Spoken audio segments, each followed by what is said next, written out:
Well, today I'm honored to welcome a little up-and-coming basketball team to the White House called the world champion Miami Heat.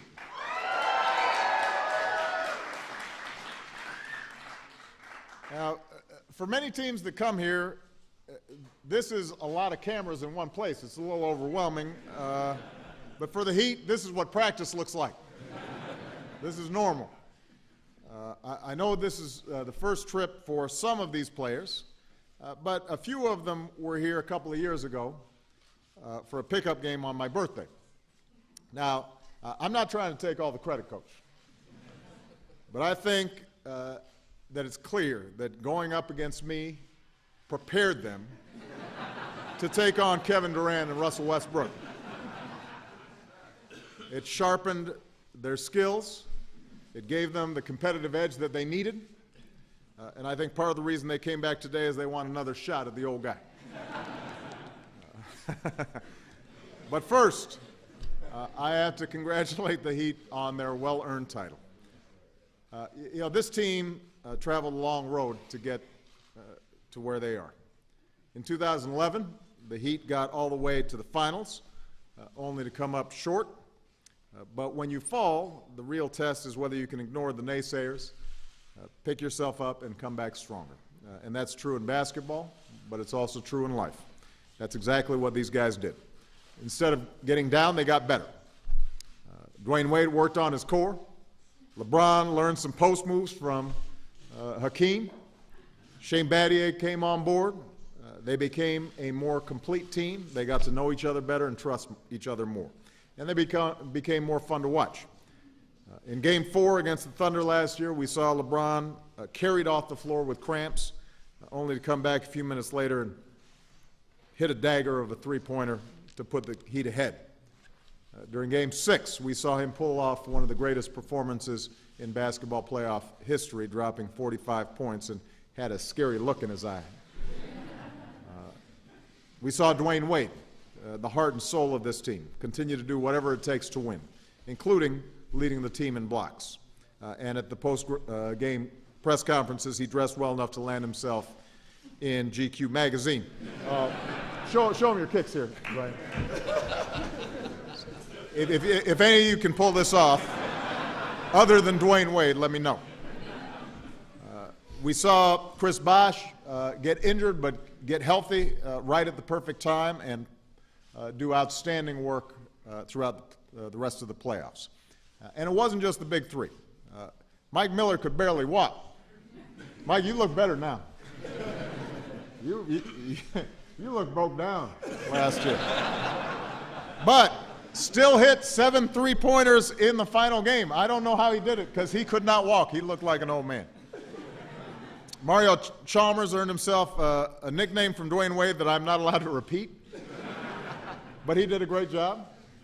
Shane Battier, as always, played impeccable defense, hit big threes.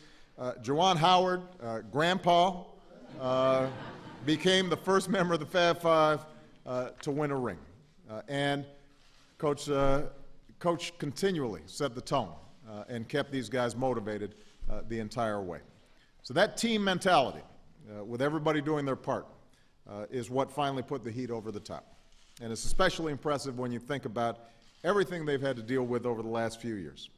This team inspired a lot of passions on both sides, and I'm just talking about their dance moves now. We saw that video, LeBron. But even though I'm a little disappointed that the Bulls didn't make it, I do want to congratulate the Heat for a well-earned championship.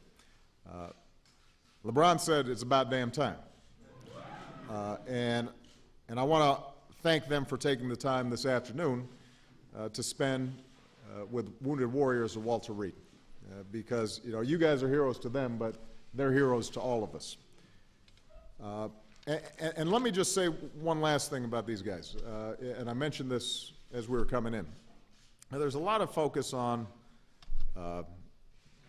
what happens on the court. But what's also important is what happens off the court. And I don't know all these guys, but I do know LeBron and Dwayne and Chris. And one of the things I'm proudest of is that they take their roles as fathers seriously. And for all the young men out there who are looking up to them all the time, for them to see somebody who cares about their kids and is there for them day in, day out, that's a good message to send. It's a positive message to send, and we're very proud of them for that. So,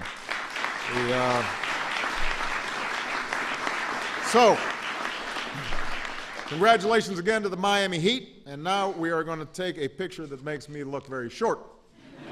I'm accustomed to it, but first I'm going to ask Coach to say a few words. Thank you, Coach. Well, on behalf of Mickey Arison, Pat Riley, the entire Miami Heat organization, and our families, we want to thank you for your hospitality today, to be in the White House, and also to be inspired by the great men and women of the Walter Reed Hospital. We are honored and truly, truly humbled to be here. We actually hope that this team serves as an inspiration to the nation of what a group can do when you come together and sacrifice your egos for a greater goal, to come together with a real hard hat work ethic, and to be able to persevere through adversity and a whole heck of a lot of criticism, and still be able to accomplish the ultimate dream. Fantastic. Thank you so much. Come on, Mike. Am I supposed to say something? Hey, you can if you want. It's your world, man. Say something? I mean, on behalf of myself and my teammates, we just want to thank you. To piggyback what Spo said, for the hospitality, for allowing us to be. In the White House. We're in the White House. And Coach said, Brad said it's real casual. So we kids from Chicago and Dallas, Texas, and Michigan, and Ohio, and South Dakota, Miami. We're in the White House right now. This is like, hey, Mama, I made it.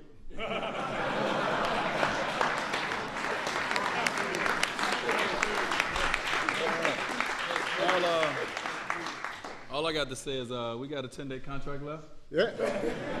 Pick my man up. You guys could use a shooter. My point guard. Thank you, man. Thank you. All right.